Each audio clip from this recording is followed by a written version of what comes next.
नमस्कार, आप सभी को YouTube चैनल TLM जुगे जुगे में स्वागत है। लाइक एवं सब्सक्राइब जरूर करें।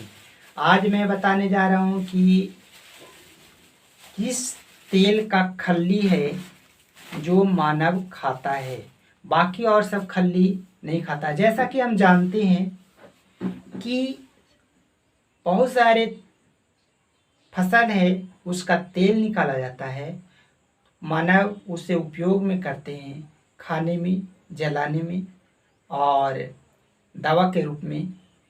और उसका खल्ली जो होता है वो जानवर को खिलाते हैं या फिर बहुत सा क्या वो यूज नहीं करते हैं।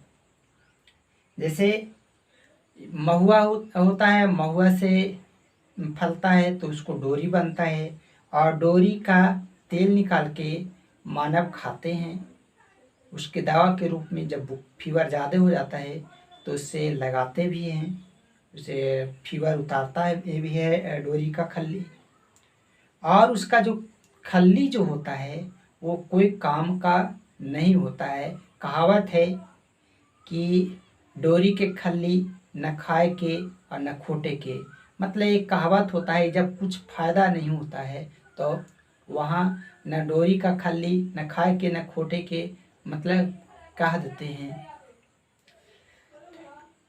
सरसों का तेल निकाल करके हम लोग यूज करते हैं लगाने में और खाने में भी, लेकिन उसका खल्ली जो होता है जानवर को खिलाते हैं। तीसी जो जिसे अलसी कहा जाता है, उसे हम तेल निकाल करके कोल्हू में उसको हम खाने में भी यूज करते हैं और जलाने में यूज करते हैं। और उसका जो खल्ली होता है वो जानवर का खिलाते हैं। तिल जिसके हम तेल निकाल करके बाल में लगाने के लिए यूज करते हैं और खल्ली दूसरे यूज में करते हैं, खाने में प्रयोग नहीं करते हैं। उसी प्रकार एक फसल है बादाम का भी, नारियल का भी। नारियल का जो तेल हम लोग निकालते हैं उसको हम खाने में, लगाने में और खाने में दोनों में प्रयोग करते हैं। बादाम का तेल लगाने में और खाने में प्रयोग करते हैं। लेकिन ज़्यादातर एक ऐसा फसल है जिसका हम तेल भी निकाल के खाते हैं और उससे जो खल्ली होता है उसको भी हम खाद्य पदार्थ में करते हैं। ऐसा क्यों करते हैं? तो जैसा कि सोयाबीन होता है जो छोटा छोटा होता है दाना, मटर के दाना जैसा जो देख रहे हैं इस प्रकार का, ऐसे देखते होंगे, घर में यूज करते होंगे। तो ऐसा छोटा छोटा दाना छापा हुआ रहता है, उसको सोयाबीन कहते हैं। सोयाबीन कोई भी खाद्य पदार्थ यानी ये सबसे ज़्यादा प्रोटीन अगर मिलता है तो सोयाबीन से मिलता है। यानी 40% सोयाबीन में प्रोटीन पाया जाता है, जो ना अंडा में पाया जाता है, ना मीट में पाया जाता है, ना दूध में पाया जाता है। इतना किसी में प्रोटीन नहीं मिलता है जितना हमें सोयाबीन से प्रोटीन मिलता है। अब हम चलते हैं कि सोयाबीन को ऐसा क्यों करते हैं। तो सोयाबीन एक फसल है जो दलहन और तिलहन यानी दाल भी बनाया जाता है और तेल भी बनाया जाता है, लेकिन दाल इसका प्रयोग नहीं करते हैं। इसको ज़्यादातर हम प्रयोग करते हैं क्योंकि दाल लगभग 100 से नीचे सभी बिकता है, लेकिन सोयाबीन का फसल जो है इससे हम अगर दाल बनाएंगे तो महंगा होगा, ये बिक नहीं पाएगा।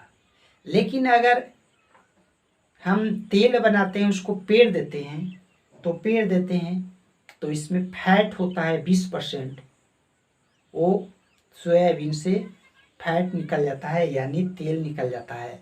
और उसको तेल को रिफाइंड तेल कहा जाता है। जो फॉर्चून कंपनी का है, ये फॉर्चून नाम दिया गया है, लेकिन ये रिफाइंड तेल है। ये अलग अलग कंपनी का अलग अलग नाम से रिफाइंड तेल आते हैं। दूसरा जो खल्ली होता है उसको क्या करते हैं, उसको पीस करके फिर से उसको अदौरी के रूप में बना देते हैं और उसको हम प्रयोग करते हैं सब्जी के रूप में। जो इसमें सोयाबीन को जब हम तेल निकालते हैं तो बसा निकल जाता है, लेकिन प्रोटीन तो इसमें जो पाया जाता है 40% वो तो निकलेगा नहीं, वो खल्ली के रूप में रहता है और इसे हम खाद्य पदार्थ के रूप में, प्रोटीन के रूप में हम इसे खल्ली को पीस करके अदौरी बना देते हैं इस तरह का। और हम खाद्य पदार्थ में जब हमको इच्छा होता है तब हम इसे सब्जी बना करके खाते हैं, जिससे हमें प्रोटीन मिलता है। सोयाबीन एक ऐसा फसल है जिसको हम दलहन और तिलहन दोनों के रूप में करते हैं। दाल के रूप में नहीं करते हैं, तेल निकाल के बेच देते हैं और इसका जो खल्ली होता है उसको पीस करके अदौरी बना देते हैं। यानी कोई ऐसा फसल तिलहन फसल नहीं है उसका हम खल्ली खाते हैं, यानी सोयाबीन का खल्ली हम लोग खाते हैं। अब आता है कि सोयाबीन का उत्पादन कहाँ होता है। तो पूरा भारत में सोयाबीन का खेती जो होता है, मध्य प्रदेश जिसे शॉर्ट में एमपी कहा जाता है, वहाँ सोयाबीन का खेती सबसे ज़्यादा होता है। और सबसे ज़्यादा सोयाबीन का खेती होने के कारण मध्य प्रदेश को सोया प्रदेश के नाम, यानी सोया प्रदेश उपनाम दिया गया है मध्य प्रदेश को। इस प्रकार हम बाकी और सब देश जैसे चीन भी सोयाबीन का उत्पादन करता है बड़े पैमाने पर। बहुत सारे देश हैं कि सोयाबीन का उत्पादन करते हैं, जिसे रिफाइन के रूप में तेल निकाल लेते हैं और उसे खल्ली को हम पीस करके अदौरी के रूप में बाजार में उपलब्ध करा देते हैं। यानी इस फसल से दोहरा फायदा होता है। इसी को कहावत है, आम का आम गुठली का दाम।